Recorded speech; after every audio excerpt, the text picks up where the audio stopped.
Okay, guys, I'm going to do something now, at least for one time. We'll see how it goes. I mean, if you guys have looked on YouTube at golf swing videos, then, I mean, obviously you get targeted after that. And so now if I go on any type of a YouTube short or whatever, Reels, it's all golf videos. And I'm like, holy cow, how many people are out here trying to teach golf? Tons. And that's fine. There's a lot of good stuff out there, really is.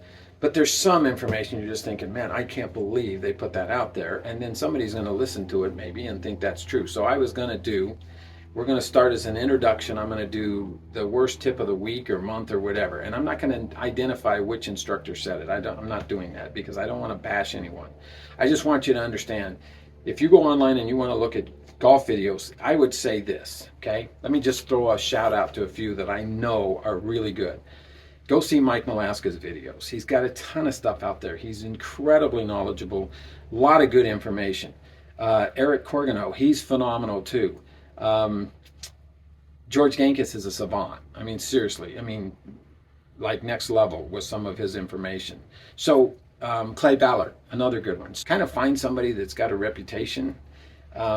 This one tip now for worst tip of the week or month or whatever it is, this instructor was talking about the magic move, okay? I hate that term. There is no magic. There's moves that make golf a little easier and some make them a little harder. So at the top of the backswing, this instructor was saying that there's a line drawn up here, and I'll put this on the video. There's a line drawn here, so we turn our hips first place. So there's going to open a gap, but I don't want to push away. So all I'm doing is turning my hips, and that'll create a little bit of a gap here from where my hip was. And then this instructor was saying the magic move on the downswing is to close up that gap. And when that instructor was showing how to do that, their hip was being pushed out and their head dropped back, and they would close that gap this way. And I'm like, oh my gosh, I can't think of much worse you can teach a student than to drop your head back while you slide your hip forward. This is a terrible move in golf. Even on a driver, I want to keep my head back, but I don't want to bump my hip sideways. I don't want to slide. What we do in a golf swing is we lead into it, depending on the club, maybe shorter irons. I'm going to lean into it a little bit, and then I'm going to start rotating. So that close of the gap is the whole body moving back this way, not my hip. My hip goes this way, my head goes back, my low point gets behind the ball, and I'm going to either chunk it or skull the crap out of it.